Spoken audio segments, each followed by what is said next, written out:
Human brain या इंसानी दिमाग ये बहुत ही कॉम्प्लेक्स पार्ट है। वैसे तो इंसान शरीर में सारे के सारे पार्ट कॉम्प्लेक्स हैं, लेकिन ब्रेन कुछ अलग है। केवल 3 पाउंड का ऑर्गन है ये, और इसी में समझदारी है, सारे सेंसेस इसी में है, सारी सोच, शरीर किस तरीके से मूव करेगा, हमारा बिहेवियर कैसे होगा, कंडीशन के हिसाब से हम अपने कैसे परिवर्तन करेंगे। तो अगर आप देखें तो बस एक हड्डी के बीच में एक छोटी सी चीज रखी हुई है, फ्लूइड्स के बीच में, और सारी ह्यूमैनिटी इसी पे बेस्ड है। तो तकरीबन 1000 बिलियन न्यूरॉन्स हमारे इंसानी दिमाग ह्यूमन ब्रेन में है, और हर एक न्यूरॉन जो है वो कहीं ना कहीं कनेक्टेड है आपस में। 1000 से लेकर 1 लाख तक ऐसे कनेक्शन हो सकते हैं। हमारा जो ह्यूमन ब्रेन है वो डेटा स्टोर भी कर सकता है, यानी हमें चीजें याद रहती हैं। 10 साल पहले आप किसी से कुछ मिले हो, 10 साल बाद आप उसको याद रखेंगे, चीजें याद रखते हैं। तो एक तरीके से हम काम भी करते हैं पैरेलली, यानी एक काम कर रहे हैं साथ में दूसरा भी कर पाते हैं। यानी गाड़ी चला रहे हैं तो आप गाने भी सुन सकते हैं, है ना। तो एक तरीके से हमारे दिमाग में पैरेलल प्रोसेसर्स हैं, ये कह सकते हैं। एक साथ बहुत सारे काम हो सकते हैं, बड़े फटाफट काम होते हैं।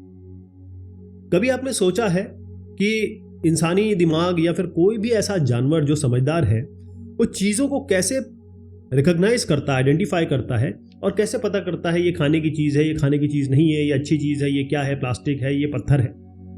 जब हमारी आंखें खुलती हैं तो विजुअल इंफॉर्मेशन किस तरीके से रेटिना के थ्रू जाती है, ऑप्टिक नर्व है पीछे, वो हमारे दिमाग में ले जाता है, और इस तरीके से हम जो रॉ इंफॉर्मेशन जो भी आ रही है उसको फिर ऑब्जेक्ट या सीन्स या कोई सामान में बदलते हैं। आप क्लियरली बता सकते हैं कि ये एंजेलिना जोली है और ये ब्रैड पिट है, इसमें कोई शक नहीं होगा। मान लीजिए उन्होंने अपीयरेंस चेंज किया किसी पिक्चर के लिए, मूवी के लिए, तब भी आप बता पाएंगे कि ये एंजेलिना जोली है और ब्रैड पिट है। लेकिन कंप्यूटर या मशीन कैसे करेगी? क्या ये कर सकती है? तो साइंटिस्ट, वैज्ञानिक और जो रिसर्चर हैं, वो चाहते थे कि ये इस पर्टिकुलर चीज मशीन करे, कंप्यूटर करे। यहीं से न्यूरल नेटवर्क चीजें आई, और बेसिकली न्यूरॉन्स जो दिमाग में होता है उसको मैप करने की कोशिश की गई। आप यहां पर देखिएगा, 1943 की बात मैं कर रहा हूं। ये न्यूरो फिजियोलॉजिस्ट वॉरेन मैक्लॉ हैं और मैथमेटिशियन है वॉल्टर पिट्स। इन्होंने एक सेमिनल पेपर लिखा और उन्होंने दिखाया किस तरीके से हम न्यूरॉन को बना सकते हैं, न्यूरॉन को मैप कर सकते हैं, और एक इलेक्ट्रिकल सर्किट का उपयोग किया। एक बहुत सिंपल, बहुत ही बेसिक न्यूरल नेटवर्क इन्होंने बनाया। बेसिकली आप ये देखिएगा कि जो हमारा ह्यूमन ब्रेन है उससे इंस्पायर हुआ है कि हम कुछ ऐसी चीज बनाएं ह्यूमन ब्रेन की तरह, और ह्यूमन ब्रेन की तरह काम करें, यानी रीजनिंग कर सके, प्रॉब्लम सॉल्व कर सके। इस तरीके से आर्टिफिशियल न्यूरल नेटवर्क की जिंदगी की शुरुआत होती है। तो न्यूरल नेटवर्क क्या है? ये एक तो मशीन है और उसके पीछे एल्गोरिथम्स हैं, और जो इंस्पिरेशन कहां से उन्होंने लिया है? ह्यूमन ब्रेन से, दिमाग, इंसानी दिमाग से। और ये चीजों को रिकॉग्नाइज कर सकता है, डिस्टिंग्विश कर सकता है पैटर्न के बेस में कि ये ऐसा है, ये ऐसा, यानी कि मशीन परसेप्शन हो गया। किसी चीज को लेबल किया जा सकता है कि भाई ये काला है, ये गोरा है। जो रॉ इनपुट आएगा उसको ग्रुप में बनाया जा सकता है।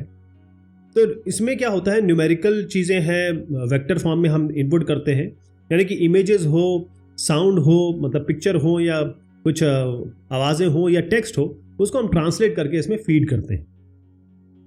एक न्यूरॉन जो है उसमें कई पार्ट्स होते हैं, लेकिन जो हमारे मकसद के हैं 4 पार्ट, वो ये है। पहला है डेंड्राइट। ये आपको ऐसे दिखेगा जैसे पेड़ की जो तना होता है, जो ब्रांचेस होती है, उसकी तरीके से। इसका काम ये है कि जो बाकी न्यूरॉन्स है उससे ये डेटा लेता है, इंफॉर्मेशन लेता है। आप ये कह सकते हैं एक तरीके से न्यूरॉन का कान है, एक तरीके से कान का काम करता है, क्योंकि इसका काम डेटा को लेना होता है। सोमा है, सेमा पूरी तरीके से सेल की बॉडी है, जो न्यूरॉन सेल है उसकी बॉडी है, और इसका काम है इंफॉर्मेशन जो आएगी उसको प्रोसेस करना, इस पे कंप्यूटेशन करना, इस पे काम करना, जो डेंड्राइट इन्हें भेजता है। यहाँ एक्सॉन है, एक तरीके से आप केबल की तरह ले लीजिए, जो इंफॉर्मेशन भेज रहा है आगे की तरफ। तो केबल है, जैसे वायर्स होते हैं। और साइनेप्सिस, ये क्या है? जो एक्सॉन मैंने बताया और बाकी जो दूसरे न्यूरॉन के डेंड्राइट्स हैं उनके बीच का कनेक्शन है साइनेप्सिस। तो इस तरीके से हम एक आर्टिफिशियल न्यूरल नेटवर्क, इसको हम मॉडल कर सकते हैं। आपने देखा जो एनालॉजी हमने ली या टर्मिनोलॉजी ली, ह्यूमन ब्रेन का एक न्यूरॉन उठाया और उसके कनेक्शन उठाए और उसी का नाम हमने यहां दे दिया अपने आर्टिफिशियल न्यूरल नेटवर्क में। यानी जो डेंड्राइट होंगे वो इनपुट दिखाएंगे, जो सेल न्यूक्लियस है वो नोड्स बताएंगे, जो साइनेप्सेस है वो वेट्स बताएंगे और जो एक्सॉन है वो आउटपुट बताएगा। यानी हर एक का नाम हमने अपने हिसाब से रखा, क्योंकि हमें तो इनपुट देना है, प्रोसेसिंग करनी है, आउटपुट निकालना है। सारे प्रोसेसिंग यूनिट का काम यही होता है। ठीक है, अब हम तैयार हैं एक बायोलॉजिकल न्यूरल नेटवर्क, उसको आर्टिफिशियल न्यूरल नेटवर्क यानी कि हमारा जो बनाया हुआ और जो भगवान का बनाया हुआ, भगवान के बनाए हुए को हम अपना बना के दिखाना चाहते हैं। ध्यान रखिएगा हमने क्या डिसाइड किया था।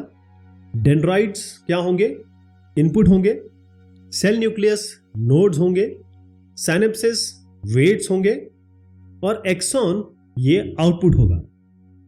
ओके, ध्यान रखिए कि ये dendrites, inputs, cell nucleus nodes, synapses weights और एक्सॉन ये आउटपुट होगा। यानी इनपुट आएगा, एक नोड होगा, उसमें कुछ काम होगा, आउटपुट जाएगा, बीच में कुछ वेट्स होंगे। ध्यान रखिएगा कि एक न्यूरॉन जो होता है वो इस तरीके से एक न्यूरॉन तो नहीं होगा, न्यूरॉन का कनेक्शन होगा, तो इसका एक प्रॉपर आर्किटेक्चर होता है। हर एक न्यूरल नेटवर्क का एक आर्किटेक्चर होता है। तो बेसिक आर्किटेक्चर क्या होगा इसका, जैसे मैंने बताया बहुत सारे न्यूरॉन्स होते हैं, तो इसमें जो न्यूरॉन्स है वो अलग अलग लेयर में हम रखते हैं या लेयरिंग में रखेंगे। तो आर्टिफिशियल न्यूरल नेटवर्क, इसमें हम मेन 3 लेयर्स की बात करते हैं। पहला जो है वो इनपुट लेयर है, और जैसे आपको नाम ही बता रहा है कि ये जितने भी अलग अलग फॉर्मेट में, जैसे मैंने इमेज कहा, साउंड कहा, जो भी इनपुट आ रहा है, जो प्रोग्रामर दे रहा है उसको ये लेगा। उसके बाद आता है हिडन लेयर। जो हिडन लेयर है वो इनपुट और आउटपुट लेयर के बीच में जितनी भी लेयर होंगी वो सारी हिडन लेयर होगी। और हिडन लेयर का काम क्या है, इसका काम यह है कि पीछे जितने भी कंप्यूटेशन हो रहे हैं, चाहे फीचर चीजें पता करनी है या पैटर्न पता करना है कि भाई ये क्या है क्या नहीं है। और फाइनली आउटपुट लेयर, यानी कि सारा का सारा जो इनपुट से सामान आया है, बीच में उसका कंप्यूटेशन या इसके बीच प्रोसेसिंग हुई है, तो फाइनली आउटपुट लेयर आपको दे देगा। ठीक, ये आउटपुट लेयर फाइनल रिजल्ट हो सकता है, आउटपुट लेयर दूसरे न्यूरॉन के लिए इनपुट भी हो सकता है। ओके, तो कैसे एक न्यूरल नेटवर्क पैटर्न डिसाइड करता है। जैसे यहां पर एक डॉग है या कुत्ता है, तो कुत्ता ही बता रहा है। यहां पर ये जो डायग्राम है ये बड़ा इंपॉर्टेंट है। ये मैं केवल एक न्यूरॉन दिखा रहा हूं, लेकिन इससे आपको बाकी सारे न्यूरॉन के बारे में समझना है। सब में यही होता है। तो ये एक जनरल मॉडल है एक आर्टिफिशियल न्यूरल नेटवर्क का, जो बायोलॉजिकल न्यूरॉन से हमने बनाया है, और इसको हम कहते हैं परसेप्ट्रॉन, क्योंकि इसमें एक ही न्यूरॉन है। तो इसमें सिंगल लेयर न्यूरल नेटवर्क है, ये इसको हम परसेप्ट्रॉन कह रहे हैं। ठीक, इसमें सिंगल इनपुट है और मल्टीपल इनपुट है और सिंगल आउटपुट है। ध्यान रखिएगा, आउटपुट केवल एक है। ओके, तो यहां पर आप देखिएगा कि ये सारे जो वेरिएबल्स हैं x1 x2 xn, ये तो इंडिपेंडेंट वेरिएबल है। ये जितने भी वेट्स हैं उससे मल्टीप्लाई होंगे। अब वेट के बारे में मैं भी बताऊंगा आपको, लेकिन अभी ये समझ लीजिएगा जो साइनेप्सिस है यानी कि वेट से मल्टीप्लाई होंगे। यानी इनपुट रॉ नहीं दिया जाएगा, इनपुट को किसी वेट से मल्टीप्लाई किया जाएगा, किसी नंबर से मल्टीप्लाई किया जाएगा, और उसके बाद वो अंदर जाएगा और साथ में इसके साथ जोड़ा जाएगा बायस। अब बायस क्या होता है, ये एक्टिवेशन फंक्शन को ऊपर और नीचे ले जाएगी। बायस बेसिकली अभी मैं आपको आगे थोड़ा सा बताता हूं, पहले पूरा स्ट्रक्चर समझ लीजिए। तो अब ये क्या होता है कि x1 into w1 plus x2 into w2, ऐसे करते करते हम xn इंटू wn करेंगे, यानी कि हर एक इनपुट का वेट से मल्टीप्लिकेशन होगा। हम उन सबको जोड़ देंगे मल्टीप्लाई करके, और उसके बाद उसमें बायस जोड़ देंगे, जैसे wi xi यही बताया गया, वेट इंटू इनपुट, और साथ में बायस जोड़ देंगे। अब ये पूरा का पूरा जो सामान है, जो भी बना है, वो एक्टिवेशन फंक्शन से पास करेंगे। एक्टिवेशन फंक्शन को ये समझ लीजिए कि मान लीजिए 1 लाख या 2000 या 5000 वैल्यू आ रही है, हम चाहते हैं कि हर एक वैल्यू को 0 से 1 के बीच में कर दें, तो उसको एक फंक्शन से पास कर देंगे। जो भी वैल्यू आएगी उसको 0 1 या -1 1 के बीच में पास कर देगा। ये एक्टिवेशन फंक्शन होना है। एक तरीके से ये एक्टिवेट करता है कि न्यूरॉन का आउटपुट जाएगा कि नहीं जाएगा। तो पहली चीज इसमें आती है वेट क्या होता है, बायस क्या होता है, एक्टिवेशन फंक्शन क्या होता है। तो वेट्स क्या है, देखिए वेट्स ये है, ये स्ट्रेंथ बताता है कनेक्शन की। यानी कि वेट आप किसी भी चीज की इंपॉर्टेंस को बढ़ा भी सकता है, घटा भी सकता है। अगर वेट 0 के करीब है तो अगर आप वेट को चेंज करेंगे यानी कि इनपुट को चेंज करेंगे तो आउटपुट पे कुछ चेंज नहीं होने वाला। ठीक, अगर वेट 0 के करीब है तो फर्क नहीं पड़ेगा आउटपुट पे। नेगेटिव वेट्स है तो अगर इनपुट बढ़ाएंगे या कहेंगे increase the input will decrease the output. तो बेसिकली किसी चीज पे कितना इन्फ्लुएंस होता है वो वेट डिसाइड करता है। सिग्निफिकेंस क्या है न्यूरल नेटवर्क का, वेट्स का खासतौर पे। तो यहां पर एक कुत्ता है, एक डॉग है, ठीक है। हमें मशीन को एक तरीके से लर्न कराना है कि भाई इस फेस को रिकॉग्नाइज करो। तो हम 3 चीजें देखते हैं, या तो आंखें होंगी, नाक होगा या कान होंगे। अब हम मान के चलते हैं कि जो नाक है ये सबसे ज्यादा डिस्टिंक्टिव होती है, सबसे अलग होती है, और इसी पे हम ध्यान देने वाले हैं बाकी एनिमल्स के को कंपेयर करें तो हम क्या करेंगे, मान के चलिए कि हम जो ये इनके इनपुट देने वाले हैं, जैसे मैंने आपको ANN के बारे में बताया, हम 0 से 1 के बीच में वैल्यू देने वाले हैं इनकी। ये अलग अलग फीचर्स हैं और इसी फीचर के को रिकॉग्नाइज करके या लर्न करके समझ में आएगा कि ये कुत्ता है कि नहीं है। तो हम क्या करेंगे, 0 से 1 के बीच में वैल्यू दे रहे हैं और मैंने कहा कि यहाँ पर नोज ज़्यादा इंपॉर्टेंट है, तो हम नोज से जो भी इनपुट जा रहे हैं उनको हम 0.6 दे देते हैं या 0.7 दे दीजिए, 0.8 दे दीजिए। बाकियों को आप कम रखेंगे, जैसे आंखों को आप रख देंगे 0.2 और कान को रख देंगे 0.2। एक और सिनेरियो मैं आपको बताता हूं। अब कोई कहता है कि नहीं भाई, डॉग या कुत्ते की जो आंख है वो ज़्यादा इंपॉर्टेंट है, वो ज़्यादा अलग है बाकी जानवरों से हमें पैटर्न रिकॉग्नाइज करने के लिए। तो अब हम क्या करेंगे, आंख को, जो आंख से इनपुट जा रहा है उन सबको 0.6, 0.7, 0.8 मतलब बड़ी वैल्यू दे देंगे और नाक और कान को कम वैल्यू दे देंगे। यही वेट है। तो ये जो वेट दिया जा रहा है ये बता रहा है कि भाई आंखें इंपॉर्टेंट है या नाक इंपॉर्टेंट है या कान इंपॉर्टेंट है। तो जो भी चीज डिस्टिंक्टिव होगी उस पर हम प्रेशर देना चाहते हैं, इसीलिए वेट का यूज होता है। अब बायस क्या है, बायस का काम क्या है? बायस का काम यह है कि हमको एक, जैसे स्ट्रेट लाइन की इक्वेशन में हम इंटरसेप्ट जोड़ते हैं ना, y = mx + c। अगर y = mx है तो वो केवल ओरिजिन से पास होगी लाइन, c करते ही वो अपने थोड़ी शिफ्ट हो जाएगी। ये शिफ्टिंग हमें करनी है। क्यों? क्योंकि जो वेटेड सम आ रहा है इनपुट से x1 × w1 है ना, जो न्यूरॉन में आ रहा है, तो बायस में हम क्या करते हैं कि थोड़ा सा इसकी शिफ्टिंग करते हैं ताकि रियल वर्ल्ड, रियल लाइफ से उसे मैच करा सके। एक्टिवेशन फंक्शन को ये राइट की तरफ भी मोड़ सकता है, लेफ्ट की तरफ भी मोड़ सकता है। इसको थोड़ा इस तरीके से समझिए कि यहाँ पर आपका आउटपुट है। आउटपुट क्या आ रहा है, x1 × w1, मतलब हमने जो इनपुट दिया उसको वेट से मल्टीप्लाई किया, सारों को मल्टीप्लाई कर दिया, फिर सारों को जोड़ दिया और उसके बाद हमने इसमें बायस जोड़ा। तो बेसिकली आउटपुट क्या बना, x1 × w1 + x2 × w2, ये सब जोड़ के प्लस बायस। ओके, अब ये जो पूरी इक्वेशन, इसको ऐसे समझिए कि मैं इसको इक्वेट कर रहा हूं y = mx + c। ठीक, जो x है वो इंडिपेंडेंट वेरिएबल है, y जो है वो डिपेंडेंट वेरिएबल है। तो y इसमें हम कह रहे हैं कि जो आउटपुट आने वाला है, y आउटपुट आने वाला है। ठीक, ये पूरी तरह डिपेंडेंट है x पे, यानी जो इनपुट देंगे उसी हिसाब से आउटपुट आएगा। ये जो x है वो क्या है, कोई भी वैल्यू हो सकती है जो इनपुट देंगे। m इसमें वेट्स है और c है इसमें बायस, यानी m जो करस्पॉन्ड कर रहा है, जो m जो बता रहा है वो वेट है, c बायस है।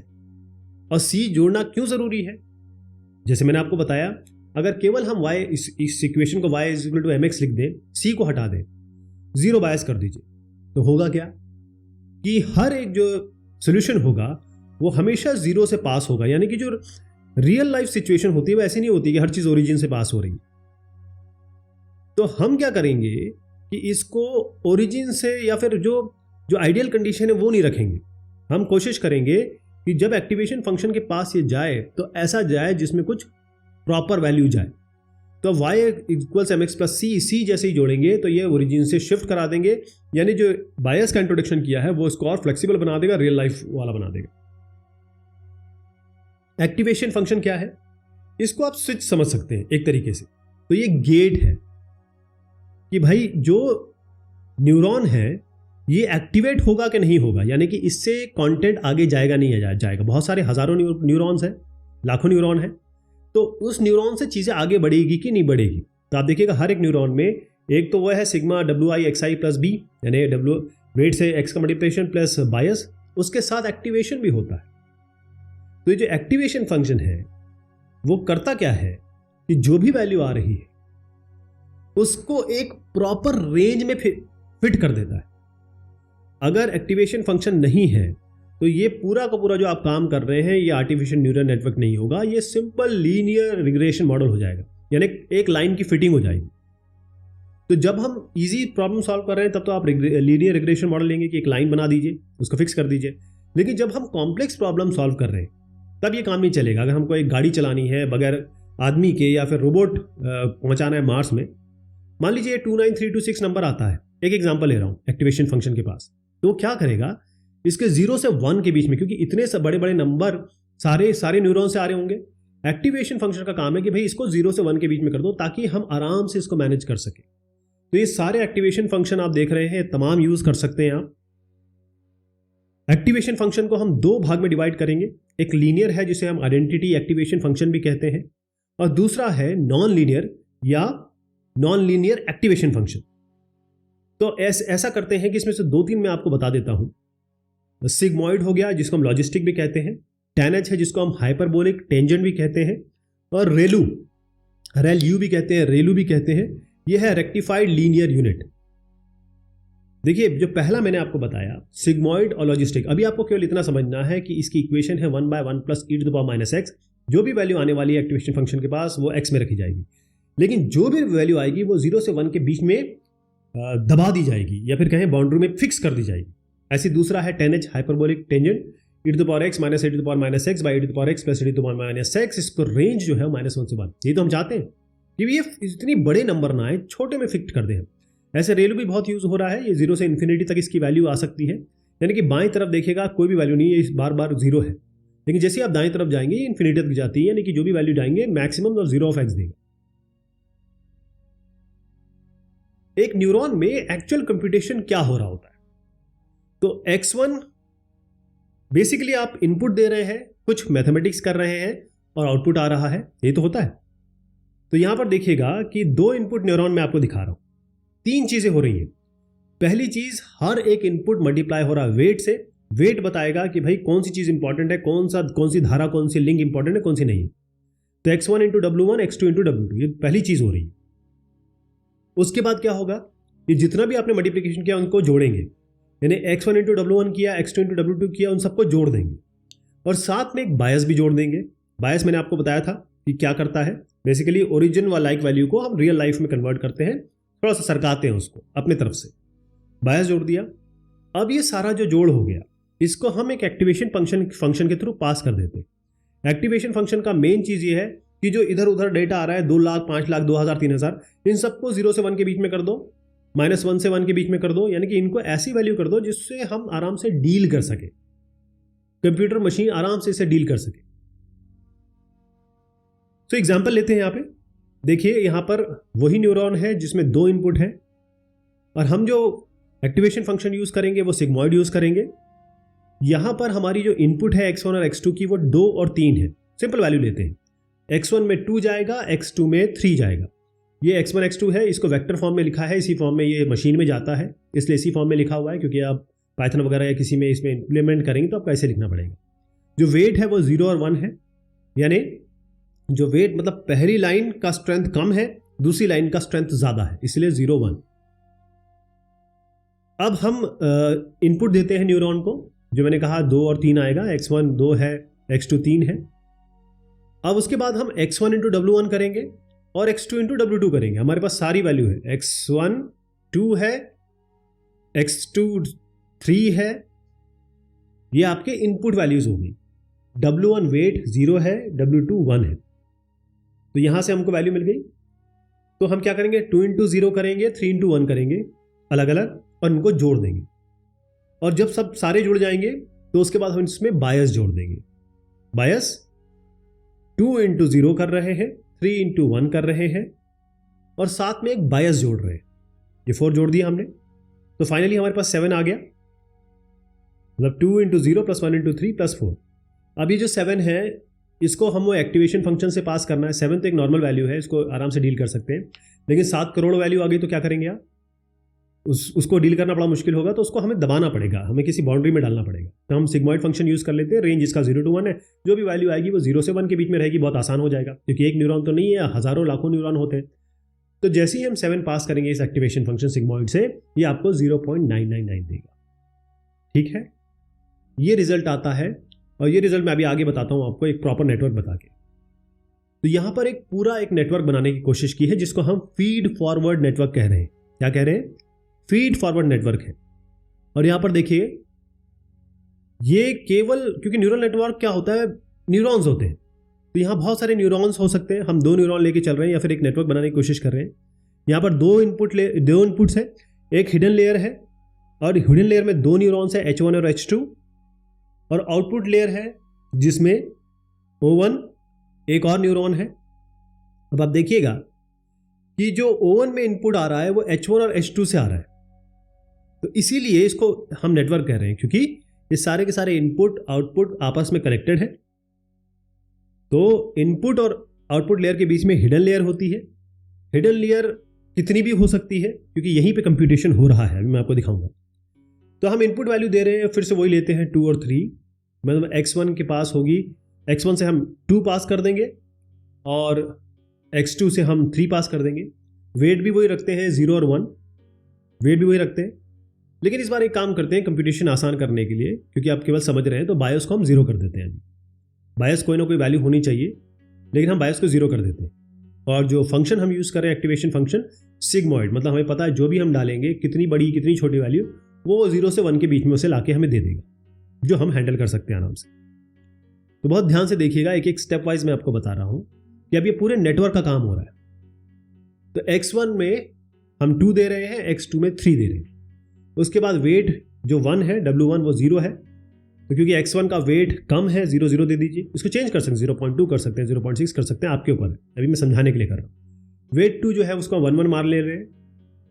अब क्या होगा, जो आगे के वेट्स हैं वो सबके वेट इसी तरीके से दे दिए हमने, और ये मान के चल रहे हैं हर एक न्यूरॉन का अपना एक्टिवेशन फंक्शन होता है और अपना बायस होता है। या कॉमन बायस है 0, कॉमन फंक्शन एक्टिवेशन फंक्शन है सिग्मॉइड। तो H1 में देखिए क्या आएगा। अब हम H1 का कंप्यूटेशन कर रहे हैं, तो क्या होगा, x1 W1 यानी कि 2 × 0 ये करेंगे, प्लस 3 × 1 मतलब x2 × W2, तो 3 × 1 हो गया। साथ में हम बायस जोड़ देंगे, बायस अभी 0 है। इसी तरीके से H2 के लिए करते हैं। H2 के लिए क्या होगा, 2 से फिर से 0, 2 इनपुट आ रहा है लेकिन वेट इसका 0 है, तो 2 × 0 प्लस 3 × 1, 3 x2 से आ रहा है लेकिन वेट 1 है, प्लस 0। तो H1 में वैल्यू क्या वैल्यू आ रही है, 2 × 0 0 होगा, 0 तो वैसे भी 0 है, 3 × 1 3 आ गया। H2 में भी यही हो रहा है, 0 3 0, यहाँ पर भी इसी तरीके से H2 में भी यही हो रहा है। तो अल्टीमेटली इन न्यूरॉन से जो आउटपुट वैल्यू आ रही है वो 3 आ रही है, लेकिन मैंने कहा हर एक न्यूरॉन के पास एक्टिवेशन फंक्शन होता है। तो ये 3 को पहले हमें एक्टिवेशन फंक्शन से पास करना पड़ेगा, मतलब H1 में भी एक्टिवेशन है और H2 में भी एक्टिवेशन है। तो जब फंक्शन में इस एक्टिवेशन फंक्शन में 3 पास करेंगे, सिग्मॉइड फंक्शन है, तो ये वैल्यू दे रहा है 0 से 1 के बीच में 0.9526। ये 0.9526 जो भी वैल्यू आ रही है ये H1 से भी आ रही है, H1 भी यही दे रहा है और H2 भी यही दे रहा है। यानी कि अब ये 2 इनपुट हो गए O1 के लिए, यानी जो O1 न्यूरॉन है उसके लिए H1 और H2 न्यूरॉन्स ने 2 इनपुट दिए हैं। ठीक, तो O1 के लिए क्या करेंगे, अब इस इनपुट को लीजिए और W1 से मल्टीप्लाई करिए। मैंने बताया था इनपुट को हमेशा वेट से मल्टीप्लाई किया जाता है। तो 0.9526 जो H1 से आ रहा है उसको पहले आप x1 × W1 करिए, फिर जो H2 से आ रहा है x2 × W2 करिए, और साथ में आप बायस जोड़ दीजिए। तो 0.9526 × 0 करिए, प्लस 0.9526 × 1 करिए, और साथ में बायस जोड़ दीजिए। और जैसे मैंने बताया बायस हमने सिंप्लिसिटी के लिए 0 कर दिया है। तो फाइनली क्या आ गया आपके 0.9526, ये वैल्यू आ गई O1 के पास। लेकिन O1 के पास भी फंक्शन है, सब जगह से फंक्शन, हर एक न्यूरॉन में फंक्शन जरूर काम करेगा। जैसे हम फंक्शन पास करेंगे 0.7216 आ गया। मान के चलिए कि हमको एक कुत्ता या बिल्ली में से आइडेंटिफिकेशन करना था। हमने ये कह रखा था कि अगर 0.5 के ऊपर आता है वैल्यू तो हम डॉग की तरफ जाएंगे, 0.5 से कम आता है तो कैट की तरफ जाएंगे, क्योंकि 0.7216 आ रहा है, ये 0.5 से ज़्यादा है, हम ये कहेंगे डेफिनेटली ये डॉग की तरफ जा रहा है। और इस तरीके से कोई भी फेस रिकॉग्नाइज होता है, पैटर्न रिकॉग्नाइज होता है। चलिए साहब, ये बात हुई आपके आर्टिफिशियल न्यूरल नेटवर्क की। बहुत शुक्रिया, बहुत मेहरबानी आप सभी की।